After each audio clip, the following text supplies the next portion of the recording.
હાલો everyone, જય શ્રી કૃષ્ણ વિદ્યાર્થી મિત્રો. કેમ છો? મજામાં ને? તમે મજામાં હોય તો હું પણ મજામાં જ છું. વિદ્યાર્થી મિત્રો, આજે પેજ નંબર 195 ઉપર દાખલા નંબર 9 આપેલો છે. એ આપણે ગણવાનો છે. પુષ્પા ટ્રેડર્સના ચોપડામાં આપણે વાર્ષિક હિસાબો તૈયાર કરવાના છે. અને એના માટે તમને આ સરસ મજાનું એક કાચું સરવૈયું આપેલું છે. આ કાચા સરવૈયામાં બધી ડિટેલ તમને આપેલી છે, ઉધાર બાકીઓ અને જમા બાકીઓ.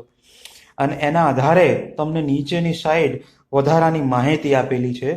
એ વધારાની માહિતી કે જેને આપણે હવાલાના નામે ઓળખીએ છીએ, તો એ તમને આ 6 હવાલાઓ આપેલા છે, જેના આધારે આપણે વાર્ષિક હિસાબો તૈયાર કરવાના છે.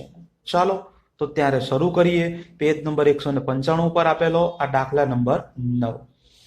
વિદ્યાર્થી મિત્રો, દાખલાની શરૂઆત તમે જાણો છો આપણે કે દરેક હવાલા વાંચી જઈએ છીએ અને ટીક કરવા જેવો કોઈ હવાલો હોય તો એને ટીક કરી દઈએ છીએ, એટલે જેથી આપણે જાણમાં રહે. તો હું હવાલા ટીક કરું છું, તમે જોતા રહેજો. પહેલો જ હવાલો તમને આપેલો છે કે 31/3/15 ના રોજ 2,02,000 નો સ્ટોક છે. એટલે કે 31/3/15 એટલે આખરનો સ્ટોક તમને આપેલો છે, પરંતુ જેની અંદર 2,000 રૂપિયાનો જાહેરાત સામગ્રીનો સ્ટોક આપેલો છે. આજે ટોટલ 2,02,000 રૂપિયા છે, એની અંદર 2,000 નો કયો છે? જાહેરાત સામગ્રી સ્ટોક. તો તમને જાહેરાત ખર્ચ આપેલું હોય તો એને ટીક કરવું પડે. હા, આ રહ્યું, જો આ જાહેરાત ખર્ચમાંથી તમારે માઇનસ કરવો પડે. એ જાહેરાત સામગ્રીનો સ્ટોક જે 2,000 રૂપિયા આપેલો છે એ. ઓકે, આગળ વધીએ. માલના સ્ટોક પૈકી 40% માલની બજાર કિંમત 20% વધુ છે, જ્યારે 30% માલની બજાર કિંમત 20% ઓછી છે, જ્યારે બાકીના માલમાં 5,000 નો રિપેરિંગ ખર્ચ છે. વિદ્યાર્થી મિત્રો, આ હવાલો હું તમને વ્યવસ્થિત રીતે સમજાવવાનો છું ગણીને, એટલે આગળ વધીએ. નંબર 2, જાહેરાતમાં આપેલ માલ 7,500 રૂપિયાનો, એટલે વળી પાછો જાહેરાતની વાત આવી તો જાહેરાત ઉપર બીજી ટીક કરવાની, એટલે જાહેરાત ખર્ચ ઉપર ડબલ ટીક થઈ એવું કહેવામાં આવે છે. આગળ વધીએ કે ₹10,000 નું ઉધાર વેચાણ ભૂલથી ઉધાર ખરીદી તરીકે નોંધેલ છે. જો વિદ્યાર્થી મિત્રો, આપણે 1,000 રૂપિયાનું વેચાણ કર્યું હતું, પરંતુ ભૂલથી ક્યાં નોંધી દીધું છે? એ ઉધાર ખરીદી તરીકે નોંધેલ છે. તો સૌથી પહેલા તો ખરીદી અને વેચાણ ટીક કરવું પડશે, કારણ કે ખરીદ વેચાણની વાત ચાલે છે. તો એ આ રહી આપણી આ ખરીદી ટીક કરી દેવાની, આ આપણું વેચાણ. હવે ખરીદ વેચાણમાં પ્લસ માઇનસ થશે, એટલે સામે દેવાદાર અને લેણદારમાં પણ પ્લસ માઇનસ થશે. તો આ દેવાદાર અને લેણદાર પણ ટીક કરી દેવાના. ઓકે, ત્યાર પછી આગળનો હવાલો વાંચીએ. 4 નંબર કે દેવાદારોમાંથી તમારે 30,000 રૂપિયા ગાલખાત તરીકે માંડી વાળવાના છે, જ્યારે 10% ગાલખાત અનામત રાખવાની છે. એટલે બે વસ્તુ આપેલી છે, એક ગાલખાત અને ગાલખાત અનામત. કોના ઉપર હોય તો કે દેવાદારો ઉપર લખેલું છે. તો ઉપર જોઈ લેવાનું, દેવાદારો પર એક ટીક તો કરી હતી, એ આ બીજી ટીક કરી દેવાની. ત્યાર પછી આ ગાલખાત અને આ ગાલખાત અનામત. ઓકે, ચલો ઠીક થઈ ગયું. તો પછી આગળ વધીએ. આગળ છે 5 નંબર.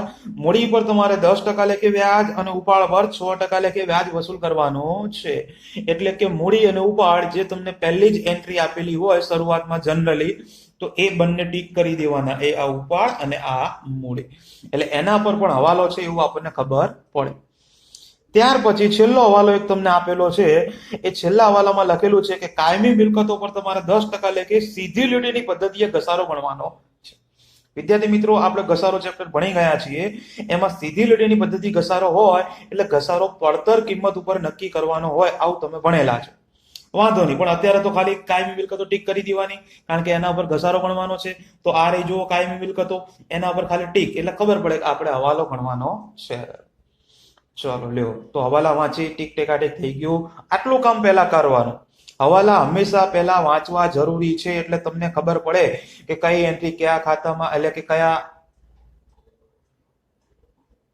ખાતાની અંદર અથવા તો કઈ વસ્તુમાં પ્લસ માઇનસ કરવાનું થાય. એ રકમ વાંચીએ તો ખબર પડે, એમને ખબર પડે. ચલો, તો હવાલા વાંચી દીધા, ટીક ટીકાટીક થઈ ગયું.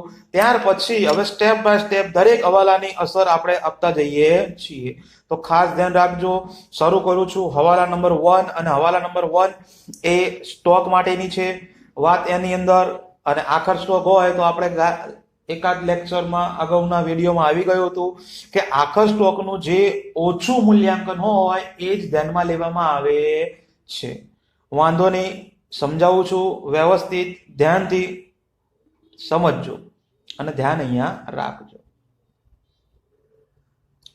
સૌથી પહેલા જ તમને આખર સ્ટોક એટલે કે 31/3/15 નો સ્ટોક 2,02,000 રૂપિયાનો આપેલો છે. તો એને સેન્ટરમાં લખી દેવાના 2,02,000 રૂપિયા. તો જુઓ વિદ્યાર્થી મિત્રો, એ આ તમને ટોટલ આખર સ્ટોકની ગણતરી કરીએ છીએ એમાં કુલ આખર સ્ટોક તમને 2,02,000 રૂપિયાનો આપેલો છે. તો એને આ હું સેન્ટરમાં લખી દઉં છું. જો 2,02,000 રૂપિયા. પરંતુ આ જે આખર સ્ટોક છે એની અંદર 2,000 રૂપિયાનો શું છે? જાહેરાત સામગ્રીનો સ્ટોક છે. એટલે એ આપણે આમાં ધ્યાનમાં લેવાય નહીં. આ 2,000 શું છે? જાહેરાત સામગ્રી સ્ટોક છે. તો એ જાહેરાત સામગ્રીનો સ્ટોક માઇનસ કરી દેવો પડે. આ તમને ગણતરી સમજાવું છું તો ધ્યાનમાં રાખજો. તો આખર સ્ટોક હકીકતમાં કેટલો કહેવાય? 2 લાખ રૂપિયાનો જ આખર સ્ટોક કહેવાય. ઓકે, ચલો. તો ત્યાર પછી આખર સ્ટોક જે હવે બાકીનો જે 2 લાખ રૂપિયા વધ્યો એમાં અલગ અલગ ભાગ પાડેલા છે. જો સૌથી પહેલા કીધું છે તમને કે માલના સ્ટોક પૈકી 40% માલની બજાર કિંમત 20% વધુ છે. તો આનો એક ભાગ પડ્યો પહેલા તો. બરોબર, કેટલા ટકા માલની વાત ચાલુ થઈ? 40% માલ. તો આ 2 લાખ રૂપિયા જે છે એ 2 લાખ ગુણ્યા 40%. તો 2 લાખના 40% કરો તો તમને એક માલ સ્ટોક પહેલો મળશે 80,000 રૂપિયા. ચલો, થઈ ગયું. આ ટોટલ કેટલો માલ સ્ટોક ધ્યાનમાં રાખવાનો? 2 લાખ. 2 લાખના કેટલા માલ સ્ટોકની વાત ચાલુ થઈ? તો કે 40%. તો 2 લાખ ગુણ્યા 40% એટલે આ 80,000 રૂપિયા આયા. હવે આ જે 40% માલ આવ્યો 80,000, આ માલની બજાર કિંમત કેવી છે? 10% વધુ છે. તો એ આની અંદર આપણને ખબર જ છે કે આ પ્લસ 10%. 10% શું કરવાના છે? તમારે એડ કરવાના છે. તો 80,000 વત્તા 10% કરો તો તમને એ આ 96,000 રૂપિયા માલની કિંમત નક્કી થાય એવું કહેવાય. એટલે 80,000 ના માલની બજાર કિંમત કેટલી કહેવાય? 96,000 રૂપિયા. ઓકે, આગળ વધીએ. 30% માલની બજાર કિંમત 20% ઓછી છે. એક બીજો ભાગ પડ્યો વિદ્યાર્થી મિત્રો, 30%. તો 2 લાખ રૂપિયાનું ટોટલ છે. 2 લાખના 30%, 2 તરીના 6 એટલે કે 60,000 રૂપિયા માલ આવે. આ 60,000 નો જે માલ આવ્યો આની બજાર કિંમત કેવી છે? 20% ઓછી છે. ઓછી હોય તો કરો માઇનસ 20%. આ 60,000 માંથી 20% માઇનસ કરો તો તમને આ 60,000 ના માલની બજાર કિંમત મળી જશે 48,000 રૂપિયા. ચલો આગળ. જ્યારે બાકીના માલમાં, બાકીનો તો પહેલા તો ત્રીજો ભાગ તમારે શોધવો પડે બાકીનો. હવે બાકીના તમને ખબર પડે જ છે, ટોટલ ટકાવારી હંમેશા 100 હોય. 100 માંથી આ 40% ગયા, એમાંથી એ આ 30% ગયા, એટલે 40 ને 30 70% તો ગયા. તો બાકી કેટલા વધે? બાકીના 30% જ વધવાના છે. તો 2 લાખના 30% એટલે તમને મળી જશે 60,000 રૂપિયા. અથવા તો તમારે 60,000 રૂપિયા એવી રીતે ના લાવવા હોય તો કેલ્ક્યુલેટરમાં લખવાના 2 લાખ, એમાંથી આ 80,000 નો માલ માઇનસ કરવાનો, આ 60,000 નો માઇનસ કરવાનો, એટલે બાકીના રૂપિયા તમને મળી જશે 60,000 રૂપિયા. તો આ જે બાકીનો માલ આવ્યો 60,000 રૂપિયાનો, આ માલની અંદર શું જરૂર છે? 5,000 નો રિપેરિંગ ખર્ચની જરૂર છે. તો આમાંથી કરી દેવાના માઇનસ 5,000 રૂપિયા, કારણ કે એ રિપેરિંગ ખર્ચો છે. ખર્ચો માઇનસ કરી દેવો પડે. તો એની કિંમત કેટલી હશે? તો કે બાકીની જે વધે એ, એટલે કે 55,000 રૂપિયા. લ્યો, તો આ તમને અલગ અલગ સ્ટોકની અલગ અલગ કિંમતો અહીંયા આગળ મળી. અને તમે જાણો છો કે આપણે તો આખર સ્ટોકનું ઓછું મૂલ્યાંકન જ ધ્યાનમાં રાખવાનું છે. તો જુઓ, પહેલી કિંમત છે એ આ 80,000, બીજી કિંમત છે એ આ 96,000. આ બંનેમાંથી ઓછી કઈ કહેવાય? તો કે 80,000. તો કેલ્ક્યુલેટરમાં લખવાના 80,000. પછી બીજું એ આ પહેલી કિંમત છે 60,000, એની કિંમત બજાર કિંમત આવી આ 48,000. આપણે કયું મૂલ્યાંકન? જે ઓછું હોય એ, એટલે કે એ આ 48,000 રૂપિયા. અને ત્રીજું, એક આ પહેલી કિંમત 60,000 અને બીજી નક્કી થઈ એ આ 55,000. આપણે કઈ લેવાની? જે ઓછી હોય એ, એટલે કે આ 55,000 રૂપિયા. લ્યો, તો આખર સ્ટોક નું ઓછું મૂલ્યાંકન તમારી સમક્ષ આવી ગયું. તો એ આ 80,000 વત્તા 48,000 વત્તા 55,000, આ ત્રણ કિંમતનો સરવાળો કરો તો તમને ફાઇનલ આખર સ્ટોકની કિંમત મળી જાય. તો બોલો ત્યારે વિદ્યાર્થી મિત્રો, આખર સ્ટોકની કિંમત મળી ગઈ તમને? કેટલી મળી? 1,83,000 રૂપિયા. કેવી રીતે આયા? મગજમાં ફિટ થઈ ગયું ને? આખર સ્ટોક હવે કેટલો ધ્યાનમાં રાખવાનો? આ 1,83,000 રૂપિયા. તો આ સૌથી અગત્યની ગણતરી હતી વિદ્યાર્થી મિત્રો. હવે આ ગણતરી સોલ્વ થઈ ગઈ. હવે તમને આની અસર સમજાવી દઉં. હવે અસરમાં બે રીતની અસર આવશે. બે પ્રકારના સ્ટોક છે તમારી પાસે. એક આ 2,000 નો જાહેરાત સામગ્રીનો સ્ટોક છે અને બીજું આ 1,83,000 નો આખર માલનો સ્ટોક છે. ચલો, તો સૌથી પહેલા એક કામ કરીએ. આ આખર સ્ટોકની કિંમત અસર તમને ખબર જ છે. આખર સ્ટોક હવાલામાં છે એટલે બે અસર આવશે. એક વેપાર ખાતામાં આવે અને બીજી પાકા સરવૈયામાં આવે. તો સૌથી પહેલા વેપાર ખાતાની જમા બાજુ લખી દઈએ આખર સ્ટોક. તો આ અસર પહેલી વેપાર ખાતાની જમા બાજુ આખર સ્ટોક. કેટલા રૂપિયા? 1,83,000 રૂપિયા. આ જ આખર સ્ટોકની બીજી અસર આવે પાકા સરવૈયામાં મિલકત લેણા બાજુ, કારણ કે એ મિલકત કહેવાય આપણી આખર સ્ટોક એ. તો એ આ આખર સ્ટોક 1,83,000 રૂપિયા. ચલો, આ આપણે આખર સ્ટોકની બે અસર આપી દીધી. ત્યાર પછી આ જે જાહેરાત સામગ્રીનો સ્ટોક છે એની અસર. વિદ્યાર્થી મિત્રો, કોઈ પણ સ્ટોક હોય એ તમારે બે પ્રકારની વસ્તુ યાદ રાખવાની. સ્ટેશનરીનો સ્ટોક હોય, જાહેરાત સામગ્રીનો સ્ટોક હોય, એ જે તે ખર્ચમાંથી માઇનસ કરવાનો આવે જ્યારે આખરનો સ્ટોક હોય ત્યારે. આ જાહેરાત સામગ્રીનો સ્ટોક છે પણ એ કયો કહેવાય? જાહેરાતનો આખરનો સ્ટોક કહેવાય. બરોબર? આ આખર માલનો સ્ટોક. પણ આ સ્પેશિયલ જાહેરાત માટે જે આપણે માલ આપ્યો તો એમાંથી જે માલ વધ્યો એ જાહેરાતનો આખર સ્ટોક કહેવાય. 2,000 રૂપિયા. તો જાહેરાતનો આખર સ્ટોક હોય તો એ જાહેરાત ખર્ચમાંથી માઇનસ કરવો પડે. તો જાહેરાત ખર્ચ કે જે આપણને ખબર છે નફા નુકસાન ખાતાની ઉધાર બાજુ તમારે લખવાનું હોય. તો જૂની એન્ટ્રી ચેક કરો પહેલા. તો જાહેરાત ખર્ચ તમને કેટલો આપેલો છે? રકમમાં હમણાં જ આપણે ટીક કર્યો હતો. જાહેરાત ખર્ચ જો રકમમાં 10,000 રૂપિયા આપેલો છે જૂની કિંમત, તો એ આ કાચા સરવૈયામાંથી જે જૂની કિંમત આપી હતી એ પહેલા મેં લખી 10,000 રૂપિયા. હવે હવાલામાં તમને કીધું છે સ્ટેશનરીનો જાહેરાતનો સ્ટોક છે તો એ આ માઇનસ કરી દેવાનો સ્ટોક. કેટલા રૂપિયાનો સ્ટોક છે? 2,000 રૂપિયાનો. આ 2,000 રૂપિયા માઇનસ કરીએ તો 8,000 અંદર જ લખવાના. કેમ અંદર લખવાના? એનું કારણ તમે જાણો છો કે હજુ ડબલ ટીક છે ને જાહેરાત ઉપર. ઓકે, તો આ વાત થઈ એક અસર. હવે આ સ્ટોક જાહેરાતનો કોઈ પણ સ્ટોક હોય કે આખરનો કોઈ પણ સ્ટોક હોય એની બીજી અસર તો તમારે પાકા સરવૈયામાં મિલકત લેણા બાજુ આપી જ દેવાની. કોઈ પણ દાખલા હોય તો અહીંયા આગળ લખી દેવાનું કે જાહેરાત સામગ્રી સ્ટોક. કેટલા રૂપિયાનો જાહેરાત સામગ્રીનો સ્ટોક છે?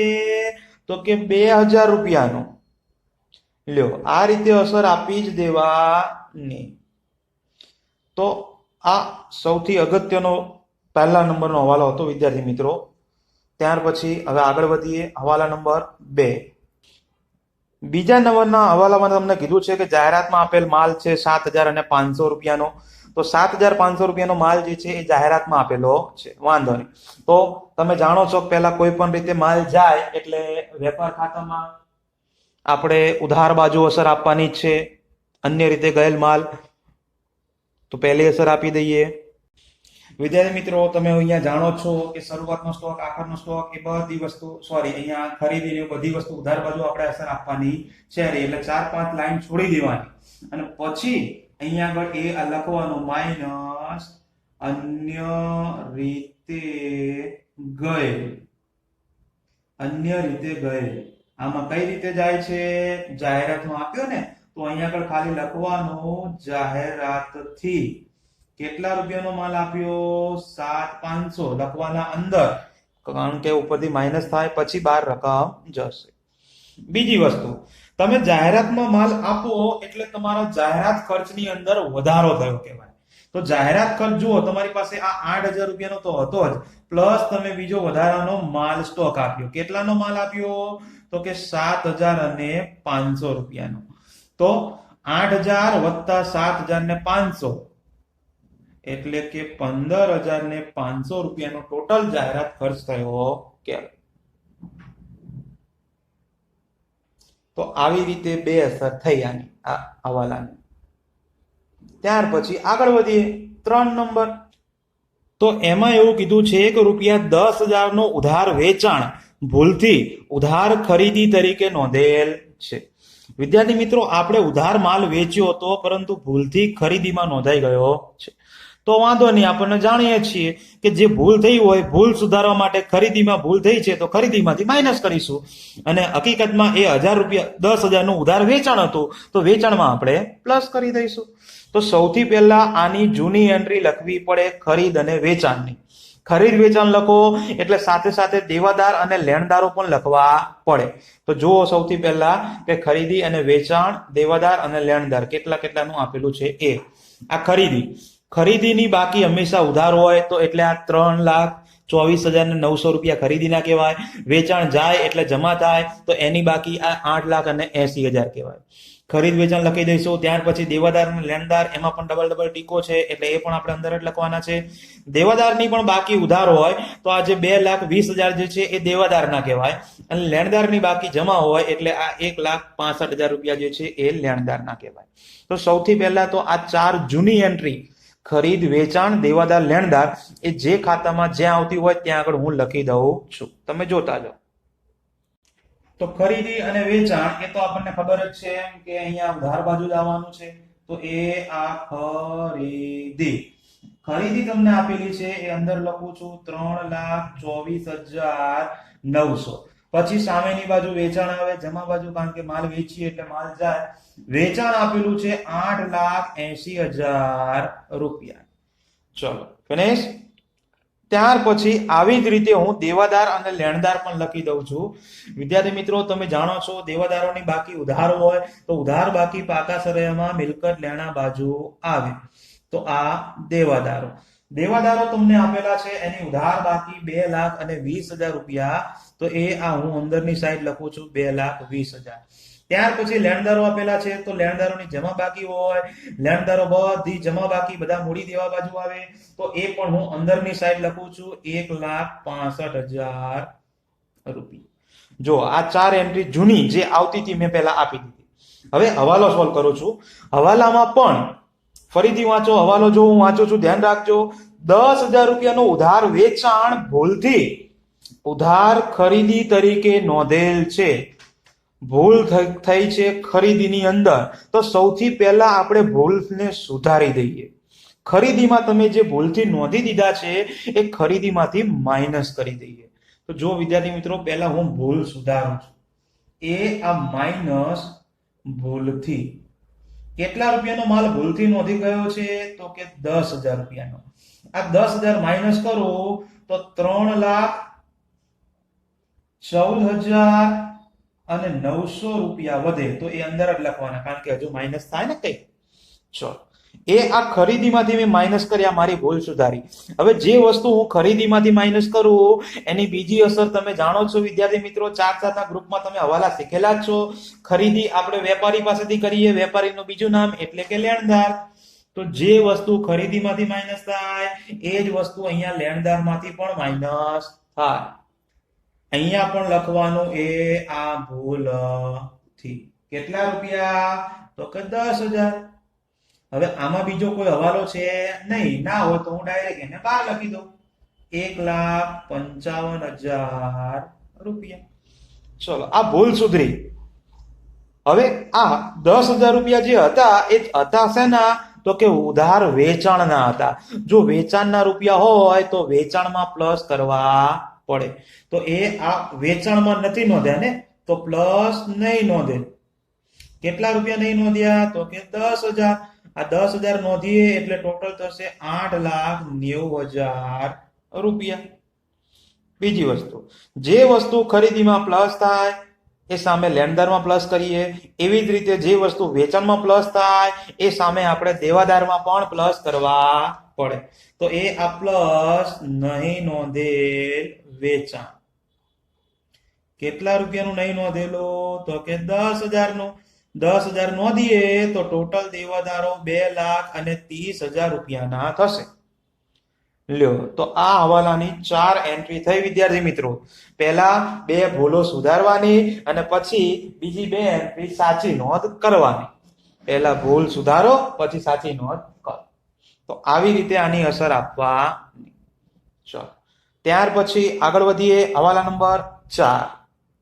4 નંબરમાં લખેલું છે કે દેવાદારોમાંથી 30,000 રૂપિયા ગાલખાત માટી વાળવાની છે અને 10% લેખે ગાલખાત અનામત રાખવાની છે.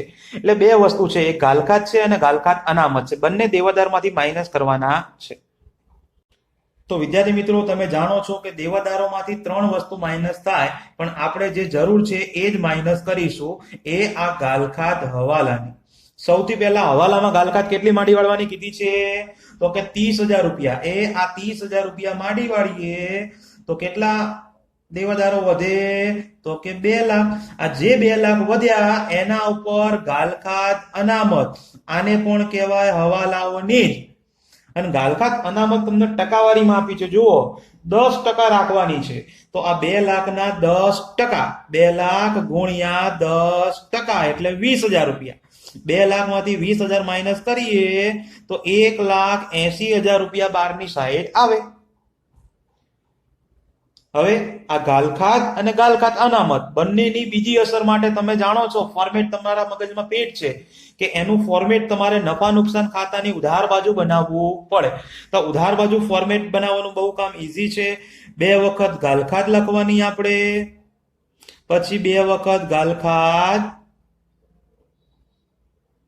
અનામત લખવાનું. સરસ. પછી શું યાદ રાખ્યું તું? પહેલામાં અને છેલ્લામાં કાકાને બોલાવવાના, બાકી જે વધે એમાં હવાલાઓ, અને પ્લસ પ્લસ, અને ખાલી છેલ્લી એન્ટ્રી માઇનસ. આ ફોર્મેટની અંદર તમારે જે કિંમતો માઇનસ કરી, તમે 2 વસ્તુ માઇનસ કર્યું, એક ગાલખાત 30,000 અને ગાલખાત અનામત 20,000. આ હવાલાની છે બંને. તો બંને હવાલાની જગ્યાએ મૂકી દેવાની. આ ગાલખાત હવાલાની કેટલી હતી? તો કે 30,000. ગાલખાત અનામત હવાલાની એ હતી 20,000. હવે તમને રકમમાં જુઓ, જૂની ગાલખાત અને ગાલખાત અનામત બંને આપેલી હશે. જો આપેલી હોય તો મૂકવાની, ના આપેલી હોય તો ડેશ કરી દેવાનું. જેમ કે આ દાખલામાં આપેલી છે. જો આ રહી આ ગાલખાત અને ગાલખાત અનામત. ગાલખાત છે 33,000 રૂપિયા અને ગાલખાત અનામત એ છે 49,500 રૂપિયા. આ બંને તમને આપેલી છે. તો બંને આપણે લખી દેવાની. પહેલા ગાલખાત કાચા સરવૈયાની લખવાની. તો જોતા જાઓ, અહીંયા આગળ હું લખું છું આ ગાલખાત કાચા સરવૈયાની કે જે 33,000 રૂપિયા આપેલી છે, તો આ 33,000. ત્યાર પછી ગાલખાત અનામત એ 49,500 રૂપિયા આપેલી છે, તો 49,500 રૂપિયા. હવે તમે જાણો છો કે પહેલા 3નો સરવાળો આ 33,000, 30,000 અને 20,000, એમાંથી આ છેલ્લી રકમ એક ખાલી માઇનસ 49,500 રૂપિયા માઇનસ. તો ફાઇનલ તફાવત તમને મળી જશે 33,500 રૂપિયા. તો જે આવે એને તમારે બહારની સાઈડ લખી દેવાના. ચલો, તો એક સારો હવાલો સોલ્વ થયો આપણી પાસે. ત્યાર પછી આગળ વધીએ. આગળ છે હવાલા નંબર 5. 5 નંબરનો હવાલામાં જુઓ, તમને લખેલું છે કે મૂડી પર 10% લેખે વ્યાજ આપવાનું છે, જ્યારે ઉપાડ પર 6% લેખે વ્યાજ વસૂલ કરવાનું છે. એટલે મૂડી અને ઉપાડ બંને ઉપર તમારે વ્યાજ ગણવું હોય તો પહેલા જૂની તમને જે મૂડી અને ઉપાડ આપેલું હોય, ઉપાડ અને મૂડી બંને આપેલું જ છે. જુઓ, મૂડી હંમેશા જમા બાકી હોય એટલે 3,30,000 રૂપિયા મૂડીની જગ્યાએ મૂકી દેવાના, જ્યારે 26,400 રૂપિયાનો ઉપાડ કહેવાય ઉધાર બાકી એટલે એ ઉપાડની જગ્યાએ મૂકી દેવાના. અને મૂડી અને ઉપાડ બંને તો પાકા સરવાળામાં આવે એ તમે જાણો જ છો. તો આ મૂડી એ છે તમારી 3,30,000 રૂપિયા, ત્યાર પછીનો ઉપાડ એ છે 26,400 રૂપિયા. લ્યો, આ મૂડી અને ઉપાડ મેં લખી દીધું. હવે બંને પર તમારે વ્યાજ ગણવાનું છે, જેમાં મૂડી પર તમારે 10% લેખે વ્યાજ ગણવાનું છે. વધારો નથી આપ્યો તો ડેશ. મૂડી પર કેટલું વ્યાજ? 10%. 3,30,000 ગુણ્યા 10%, એટલે કે તમને વ્યાજ જે છે એ 33,000 રૂપિયા મળી જશે, મૂડીનું વ્યાજ. જ્યારે ઉપાડ પર વ્યાજ પણ ગણવાનું છે, પરંતુ ઉપાડ પર વ્યાજ તમારે 6% લેખે ગણવાનું છે. તો ઉપાડ તમને આપેલું છે 26,400, એને ગુણ્યા 6%, તો તમને આ ઉપાડ પરનું વ્યાજ જે છે એ 1,584 રૂપિયા મળી જશે. ચલો ફિનિશ. ત્યાર પછી આ મૂડી અને ઉપાડ આ બંનેની બીજી અસર, મૂડીનું વ્યાજ અને ઉપાડનું વ્યાજ બંનેની બીજી અસર તમે જાણો છો, નફા નુકસાન ખાતામાં આવે. 3 વ્યાજ ઉધાર આવે અને 3 વ્યાજ જમા આવે. તો આ મૂડીનું વ્યાજ 33,000 અને આ ઉપાડનું વ્યાજ એ 1,584, એ બંનેની અસર આપણે નફા નુકસાન ખાતામાં આપી દઈએ. એ આ ઉધાર બાજુ આવે, મૂડી પર વ્યાજ કે જે તમને 33,000 રૂપિયાનું મળ્યું છે, જ્યારે આ જમા બાજુ આવશે ઉપાડ પર વ્યાજ કે જે તમને 1,584 એટલે કે 1,584 રૂપિયાનું મળ્યું છે. ત્યાર પછી છેલ્લો હવાલો 6 નંબર, કાયમી મિલકતો પર 10% લેખે સીધી લીટીની પદ્ધતિએ ઘસારો ગણવાનો છે. વિદ્યાર્થી મિત્રો, સીધી લીટીની પદ્ધતિ હોય ત્યારે હું અગાઉ પણ વાત કરી ચૂક્યો છું તમને, અને આમ પણ તમને ખબર જ હોવી જોઈએ કે સીધી લીટીની પદ્ધતિમાં પડતર કિંમત ઉપર ઘસારો ગણાય. તો સૌથી પહેલા તો કાયમી મિલકતો જે તમને આ જૂની આપેલી છે, જો આ કાયમી મિલકતો છે એની જૂની કિંમત તમને આપેલી છે 4,80,000, તો એ પાકા સરવાળામાં એમને પહેલા અંદરની સાઈડ મૂકી દેવાના. પછી ઘસારો ગણવાનો 10%, પણ એ 10% શેના ઉપર ગણવાના? તો કે આ જે પડતર કિંમત આપી છે ને બ્રેકેટમાં, એના તમારે 6% લેખે કરવાનો થાય. બરોબર? આ રકમના કરવાના નહીં. યાદ રાખજો, પડતર કિંમત સીધી લીટીની પદ્ધતિ છે ને એના માટે. તો લખી દઉં છું હું કિંમત, ધ્યાન રાખજો. પાકા સરવાળાની અંદર, કારણ કે કાયમી મિલકતો હંમેશા મિલકત લેણા બાજુ આવે, તો એ આ મિલકત લેણા બાજુ લખવાની કે કાયમી મિલકતો કેટલી છે? કાયમી મિલકત તો કે 4,80,000 ની જૂની આપેલી છે. આના ઉપર તમારે ગણવાનો છે ઘસારો, પણ ઘસારો કઈ કિંમત ઉપર ગણવાનો? પડતર કિંમત. તો 6 લાખ ગુણ્યા 10%, તો 6 લાખના 10% એટલે 60,000 રૂપિયા મળે. અને આ 60 માઇનસ કરો એટલે 4,20,000 રૂપિયાનો તફાવત આવે. તો એ બાર લખવાનું. પછી કોઈ પણ મિલકતનો ઘસારો હોય, ઘસારાની બીજી અસર તમને ખબર જ છે કે નફા નુકસાન ખાતાની આપણે ઉધાર બાજુ આપવાની હોય, તો અહીંયા આગળ લખવાનું કાયમી મિલકતનો ઘસારો. કેટલા રૂપિયાનો ઘસારો આવ્યો? તો કે 60,000 રૂપિયા. ચલો લ્યો ફિનિશ. તો આ સાથે તમારા 6 હવાલા હતા, તો એ 6 હવાલા આપણે પૂરા કર્યા. અને હવે પછીનું કામ તો બહુ સહેલું છે વિદ્યાર્થી મિત્રો. તમારે એક એક એન્ટ્રી જોતું જવાનું છે. જે એન્ટ્રી બાકી રહી ગઈ હોય એની જે તે ખાતામાં અસર આપી દેવાની છે. અને એમાં પણ તમે જાણો છો કે જે ઉધાર હશે એ ઉધાર બાજુ જ આવે, જે જમા હોય એ જમા બાજુ જ આવે. ખાલી પાકા સરવાળામાં ઊંધું હોય, જે ઉધાર હોય એ બધું મિલકત લેણા બાજુ જશે, અને જે જમા હોય એ બધું આવે મૂડી દેવા બાજુ. ચલો તો શરૂઆત કરીએ. મૂડી અને ઉપાડ પહેલા આવી ગયું છે. ખરીદ અને વેચાણ પર લખી દીધું છે. માલ પરત. હવે માલ પરતમાં બે પ્રકારના હોય, એક ખરીદ પરતે હોય અને એક વેચાણ પરતે હોય. તો ખરીદી ઉધાર હોય તો ખરીદ પરતની બાકી કઈ હોય? જમા. તો આજે 22,000 રૂપિયા જે છે માલ પરતના, એ તમારું ખરીદ પરત કહેવાય. અને આજે 88,000 રૂપિયા જે છે એ તમારું વેચાણ પરત કહેવામાં આવશે. ચલો તો હું લખી દઉં છું. તો આ તમારો વેપાર ખાતામાં અહીંયા આગળ આપણને તમે જાણો છો કે આ ખરીદીમાંથી માઇનસ કરવામાં આવશે ખરીદ પરત, અને ખરીદ પરતની જમા બાકી હોય તો માલ પરતની જમા બાકી તમને 22,000 રૂપિયા આપેલી છે. હવે આ 3,14,900 માંથી આ 22,000 રૂપિયા માઇનસ કરીએ તો તમને 2,92,900 રૂપિયાનો તફાવત મળે. અને એમ પણ હવે કોઈ વસ્તુ બાકી છે જ નહીં તો આપણે સાથે સાથે આ 2,92,900 માંથી આ 7,500 માઇનસ કરી દઈએ અને ફાઇનલ રકમ જે આવે એ બહાર લખી પણ દઈએ. તો 2,85,400 રૂપિયાનો તફાવત મળે તો એ તમારે બહાર લખી દેવાનું. ફિનિશ. ચલો, ખરીદ પરત માઇનસ થઈ ગયું. પછી આ બાદથી તમે જાણો છો કે તમારે વેચાણ પરત માઇનસ કરવાનું છે.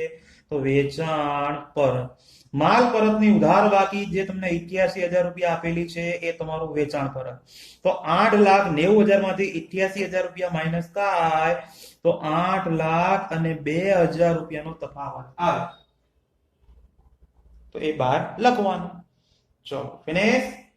ત્યાર પછી વિદ્યાર્થી મિત્રો આગળની એન્ટ્રી જે છે, 4 એન્ટ્રી ખૂબ જ અગત્યની છે. જો, જેની અંદર તમને પ્રોવિડન્ટ ફંડના ફાળો, ત્યાર પછી પ્રોવિડન્ટ ફંડના રોકાણો અને તેનું વ્યાજ, આ 4 એન્ટ્રી આપેલી છે. તો સૌથી પહેલા આ ચારે ચારની અસર જ્યાં આવે હું ત્યાં આગળ લખું છું, પછી તમને બાકીઓ વાઇઝ સમજાવું. 4 એન્ટ્રી છે, એમાંથી એક પ્રોવિડન્ટ ફંડની એક અસર જે હોય એ તમારે નફા નુકસાનમાં ઉધાર બાજુ આવે. હવે નફા નુકસાનમાં ઉધાર બાજુ શું આવે તો કે એ આવે પ્રોવિડન્ટ ફંડમાં ફાળો, એટલે કે પીએફ માં ફાળો. આ ઉધાર બાજુ આવે નફા નુકસાનમાં. અને એ સિવાયની બાકીની 3 એન્ટ્રી બધી પાકા સર્વેમાં જ આવે. 3 એન્ટ્રી ક્યાં આવે? પાકા સર્વેની અંદર. તમે ફોર્મેટ તૈયાર કર્યું હોય તો મગજમાં ફિટ જ હોય. એમાં 2 એન્ટ્રી અહીંયા આગળ મૂડી દેવા બાજુ આવશે, જેમાં તમારે પહેલા લખવાનું પ્રોવિડન્ટ ફંડ અને એની અંદર પ્લસ થાય પ્રોવિડન્ટ ફંડના રોકાણોનું વ્યાજ. આ વસ્તુ પ્લસ કરવાની અને પછી રૂપિયા જે આવે એ 12 લખવાના. અને ચોથી અસર એક પ્રોવિડન્ટ ફંડના રોકાણો. તો રોકાણો એ તમારી મિલકત કહેવાય, એટલે એ આ પીએફ ના રોકાણો એ આવશે મિલકત લેણા બાજુ. લ્યો, તો આ 4 એન્ટ્રી થઈ. જો, 3 એન્ટ્રી અહીંયા થઈ, પીએફ ના રોકાણો, આ પીએફ અને પીએફ ના રોકાણોનું વ્યાજ, અને એક એન્ટ્રી આપણે આગળ આપી એ પ્રોવિડન્ટ ફંડમાં ફાળો. તો હવે ચારેયની રકમ. તો રકમ માટે અહીંયા ધ્યાન રાખજો, રકમમાં જો 2 વસ્તુ છે. સૌથી પહેલા 2 ની જોડી. પહેલી જોડીમાં છે પ્રોવિડન્ટ ફંડ અને પ્રોવિડન્ટ ફંડમાં ફાળો. હવે વિદ્યાર્થી મિત્રો તમે જાણો છો ઉધાર બાકી ઉધાર આવે, જમા બાકી જમા આવે, એ તમને મગજમાં ફિટ જ છે, બરોબર. તો આ પહેલું છે પ્રોવિડન્ટ ફંડમાં ફાળો, એના ઉધાર બાકી હોય 11,000 રૂપિયા, એ પ્રોવિડન્ટ ફંડમાં ફાળો કહેવાય. કેમ? કારણ કે પ્રોવિડન્ટ ફંડ તમે ક્યાં લખ્યું? પ્રોવિડન્ટ ફંડ મૂડી દેવા બાજુ લખ્યું કે ના લખ્યું? જો આ રહ્યું પ્રોવિડન્ટ ફંડ, ક્યાં લખ્યું આપણે? મૂડી દેવા બાજુ. તો હવે મૂડી દેવા બાજુ બધી જમા બાકીઓ જ આવે. તો જમા બાકી કેટલાની છે? પ્રોવિડન્ટ ફંડ અને પ્રોવિડન્ટ ફંડમાં ફાળો, એમાં જમા બાકી કેટલી છે? આ 1,10,000. તો એ શું હોય? પ્રોવિડન્ટ ફંડ હોય તમારું. હવે આ બીજી 2 બાકીઓ હતી, પ્રોવિડન્ટ ફંડ અને પ્રોવિડન્ટ ફંડમાં ફાળો, એમાંથી આ જમા બાકી એટલે પ્રોવિડન્ટ ફંડ. તો બાકી કઈ રહ્યા? 11,000 રૂપિયા રહ્યા. તો 11,000 રૂપિયા શું હોય? એ પ્રોવિડન્ટ ફંડમાં ફાળો જ હોય ને. અને આમ પણ ઉધાર બાકી છે ને, તો ઉધાર બાકી આપણે જો ઉધાર બાજુ લખી પ્રોવિડન્ટ ફંડમાં ફાળો, તો અહીંયા આગળ એ આ 11,000 રૂપિયા. ત્યાર પછીના વિદ્યાર્થી મિત્રો બીજા બે પોઈન્ટ છે. જો, આ પ્રોવિડન્ટ ફંડના રોકાણો અને તેનું વ્યાજ બંને છે. હવે રોકાણો તમે મિલકત લેણા બાજુ લખ્યા, તો મિલકત લેણા બાજુ બધાની ઉધાર બાકીઓ જ આવે. તો આ 1,10,000 રૂપિયા જે છે એ પ્રોવિડન્ટ ફંડના રોકાણો કહેવાય. અને જે આ 8800 રૂપિયા છે, 8,800 રૂપિયા, એ શું કહેવાય? પ્રોવિડન્ટ ફંડના રોકાણોનું વ્યાજ. તો બંનેની અસર હું લખી દઉં છું. જો, એ આ રોકાણો કેટલાના કહેવાય? 1,10,000 ના રોકાણો કહેવાય. જ્યારે આ પ્રોવિડન્ટ ફંડના રોકાણોનું વ્યાજ એ આ 8,800 રૂપિયાનું એ પ્રોવિડન્ટ ફંડના રોકાણોનું વ્યાજ કહેવાય. તો આ 1,10,000 વત્તા 8,800, તો આ બંનેનો સરવાળો કરીએ તો 1,18,800 રૂપિયા બહારની સાઈડ આવે. ગણેશ, તો બહુ જ સારો 4 એન્ટ્રીઓ હતી વિદ્યાર્થી મિત્રો, એટલે મગજમાં ફિટ રાખજો એ 4 એન્ટ્રીઓ. ત્યાર પછી દેવાદાર લેણદારો આવી ગયા છે વટાવમાં બે છે, એક 50,600 રૂપિયા અને 15,400. તો તમે જાણો છો ઉધાર હોય આપેલ વટાવ કહેવાય, જમા હોય મળેલ વટાવ કહેવાય. હવે આપેલ વટાવ કે મળેલ વટાવ બંને તમારે નફા નુકસાન ખાતામાં જ લખવાના છે. તો ઉધાર બાજુ જે હોય એ તમારો આપેલ વટાવ કહેવાય. તો એ આ આપેલ વટાવ કેટલો છે? આપેલ વટાવ ઉધાર બાજુ તો કે 50,600. જમા બાજુ જે વટાવ આવ્યો એ તમારો મળેલ વટાવ કહેવાય. તો મળેલ વટાવ તમને આપેલો છે 15,000 અને આ 400 રૂપિયા. ચલો ફિનિશ. ત્યાર પછી તમને જે એન્ટ્રી આપી છે એ એન્ટ્રીમાં છે વિદ્યાર્થી મિત્રો ગાલખાત ને તો બંને આવી ગયું છે હુંડીઓ. હવે હુંડીમાં એક દેવી હુંડી હોય અને એક લેણી હુંડી. પણ તમે જાણો છો જે ઉધાર હોય એ તમારી લેણી હુંડી, અને લેણી હુંડી લેણા બાજુ આવે, અને દેવી હુંડી આ જે જમા છે એ દેવા બાજુ આવે. તો અસર લખું છું, જોતા રહો. પાકા સરવૈયામાં આવે એ તો વાત મગજમાં ફિટ જ છે. એ ઉધાર બાકી જે છે એ તમારી લેણી હુંડી. તો એ આ મિલકત લેણા બાજુ લેણી હુંડી. તો હુંડીની ઉધાર બાકી એટલે કે આ 16,500, અને દેવી હુંડી એટલે કે આ મૂડી દેવા બાજુ આ એની તમારે જમા બાકી લખવાની હોય એ આપેલી છે 27,500 રૂપિયા. ચલો ફિનિશ. ત્યાર પછી વિદ્યાર્થી મિત્રો જે એન્ટ્રી આપી છે એ હું લખતો જાઉં છું, તમે ધ્યાન રાખતા જજો, ચોપડીમાં તમારી બુકમાં જોતા જજો, બરોબર? એટલે ખાસ તમને પણ ખબર પડે. ત્યાર પછી એન્ટ્રી આપી છે માલ સ્ટોક. ઓકે વાંધો નહીં, તમને બતાવતો પણ જાઉં એટલે તમને પણ ખબર પડતું રહે. જો એ આ માલ સ્ટોક 1/4 નો છે. હવે 1/4 એટલે શરૂઆતનો માલ સ્ટોક છે, અને ગુપ્તવાળો ના કહેવાય, બરોબર? તો આ શરૂઆતનો માલ સ્ટોક છે, પછી આ ડેમરેજ છે, આ આવક માલ ગાડા ભાડું છે. આ ત્રણ ખર્ચા જે છે એ વેપાર ખાતાના જ છે, તમે જાણો છો. તો એ ત્રણ ખર્ચા હું વેપાર ખાતામાં લખી દઉં છું, અને ત્રણની ઉધાર બાકી છે જો, એટલે ઉધાર બાજુ જ આવવાના છે. તો વેપાર ખાતું, તો એ આ તમારું વેપાર ખાતું. એમાં શરૂઆતનો સ્ટોક તો તમે જાણો છો એ ઉપર લખવાનો હોય. તો એ આ શરૂનો સ્ટોક. શરૂનો સ્ટોક વિદ્યાર્થી મિત્રો તમને આપેલો છે 88,000 રૂપિયા. તો એ આ 88,000. ત્યાર પછી ડેમરેજ હોય, ડોક ચાર્જ હોય, ગોદી ચાર્જ હોય, વોરફ્રેજ હોય, તમે જાણો છો આ બધું ઉધાર બાજુ જ આવે. તો એ આ 3300 રૂપિયા આપેલા છે. પછી આવક માલ ગાડા ભાડું હોય, મજૂરી હોય, તો આ પણ બધું ત્યાં જ આવે. તો આવક માલ ગાડા ભાડું, આવક માલ ગાડા ભાડાના તમને રૂપિયા જે છે એ 21,000 આપેલા છે. તો આ 21,000 રૂપિયા.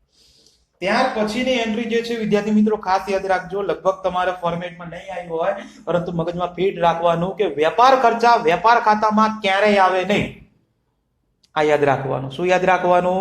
વેપાર ખર્ચા છે એટલે વેપાર ખાતામાં નહીં લખવાના, બરોબર? વેપાર ખર્ચા નફા નુકસાન ખાતામાં આવે. વેચાણ વિતરણનો લગતો ખર્ચો કહેવાય. હા, તો એ તમને આ 1 લાખ રૂપિયા આપેલો છે. તો આ 1 લાખ રૂપિયા હું લખી દઉં છું નફા નુકસાન ખાતાની આ ઉધાર બાજુ. એ આ વેપાર ખર્ચા કેટલા? તો કે 1 લાખ રૂપિયા. ત્યાર પછી તમને રોકડ શિલક અને બેંક શિલક, જો બંને શિલક છે. શિલક હોય એટલે તમારા પાકા સરવૈયામાં મિલકત લેણા બાજુ જ આવે, કોઈ પણ શિલક હોય.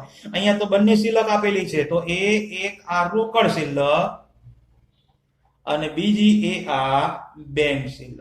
કારણ કે બંને શિલક છે. શિલક હંમેશા મિલકત લેણા બાજુ જ આવે. બેંક રોકડ શિલક કે જે 10,000 આપી છે, જ્યારે બેંક શિલક કે જે 35,100 રૂપિયા આપેલી છે. ત્યાર પછીની એન્ટ્રીની વાત કરીએ વિદ્યાર્થી મિત્રો, તો કાયમી મિલકતો આવી ગયું, જાહેરાત ખર્ચ આવી ગયું, અન્ય આવકો એક છેલ્લી બાકી છે 19,600. અન્ય આવકો હોય કે કોઈ પણ પ્રકારની આવક હોય, આવક એ તમારા નફા નુકસાન ખાતાની જમા બાજુ જ આવે. તો જમા બાજુ લખી દેવાનું અન્ય આવકો. કેટલા રૂપિયાની છે? 19,600 રૂપિયા. ચલો લ્યો ફિનિશ. તો આ આપણે બધા હવાલા સોલ્વ કર્યા અને એની એન્ટ્રી પણ આપી દીધી. હવેનું કામ બહુ સહેલું છે, તમારે ખાતું બંધ કરવાનું છે, જે તમને સરસ રીતે ખાતા બંધ કરતા આવડે છે. વાંધો નહીં. તો ખાતા બંધ કરવામાં શું કરવાનું? તો સૌથી પહેલા તો ચેક કરવાનું કે કોઈ ટોટલ બહાર કાઢવાનું બાકી હોય તો બહાર કાઢવાનું, પણ આમાં કોઈ કોઈનું ટોટલ બાકી છે નહીં, તો વાંધો નહીં. તો આ વેપાર ખાતાનો આ બાજુનું ટોટલ કરો. જનરલી 90% કેસમાં આ જ વધારે છે. જો એક નજર કરી લેવાની, કારણ કે આમાં 8 લાખ જેવા છે. જો આમાં તો એવો કોઈ 8 લાખ જેવા છે જ નહીં, એટલે આ જ વધારે હોય. તો જો હવે હું આ ખાતું અહીંયા આગળ જ બંધ કરી દઉં છું. તો એ અહીંયા આગળ આ વચ્ચેથી જ આ ડબલ લાઈન કરી દઉં છું. એ જ ડબલ લાઈન અહીંયા આગળ આવે. ચલો હવે આ 8,02,000 વત્તા 1,83,000 એટલે કે 9,85,000 રૂપિયા. એ જ 9,85,000 રૂપિયા અહીંયા લખવાના. આ 9,85,000 માંથી 88,000 માઇનસ કરો, 2,85,400 માઇનસ કરો, 3300 માઇનસ કરો અને 21,000 માઇનસ કરો. એટલે તમને અહીંયા આગળ જે છે એ મળી જશે 5,87,300 રૂપિયાને તફાવત મળે. અને વેપાર ખાતાની ઉધાર બાજુ જે તફાવત મળે જેને આપણે જમા બાકી કહીએ છીએ. અને વેપાર ખાતાની જમા બાકી એટલે તમારો કાચો નફો. અને આ કાચો જે નફો છે એ તમારે નફા નુકસાન ખાતે લઈ જવાનો હોય છે. અહીંયા ઉધાર છે તો આની ક્રોસ એન્ટ્રી આવે આ નફા નુકસાન ખાતાની જમા બાજુ. તો જમા બાજુ આપણે લખવાનું કે કાચો નફો ક્યાંથી લાવ્યા તમે? પહેલા તો કેટલા રૂપિયા? તો કે 5,87,300 રૂપિયા. ક્યાંથી લાવ્યા? તો કે વેપાર ખાતેથી લાવ્યા. Okay done. હવે આમાં પણ જોઈ લેવાનું, કોઈનું ટોટલ બહાર કાઢવાનું હોય તો એ પહેલા કરવાનું, ત્યાર પછી ટોટલ કરવાનું. કોઈનું બાકી છે નહીં તો પછી ટોટલ. તો ટોટલમાં તમે જાણો છો આ 5,87,300, 19,600, 15,400 અને 15,84 આટલાનું ટોટલ કરશો તો તમને ફાઇનલ અહીંયા આગળ જવાબ જે છે એ ટોટલ મળશે. કેટલો? 6,23,884. તો એ જ રીતે અહીંયા આગળ પણ મૂકી દેવાનું 6,23,884. હવે આ જે ટોટલ આવ્યું એમાંથી આ ઉપરનું બધું ટોટલ જે છે એ ધીમે ધીમે માઇનસ કરી દેવાનું.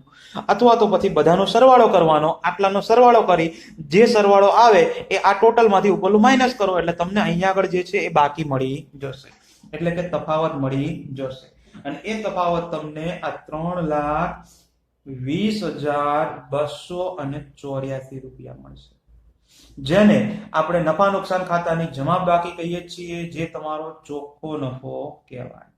અને આ ચોખ્ખો નફો હોય કે ચોખ્ખી ખોટ હોય એને તમારે મૂડી ખાતે જ લઈ જવાનું છે, મૂડીના ફોર્મેટની અંદર.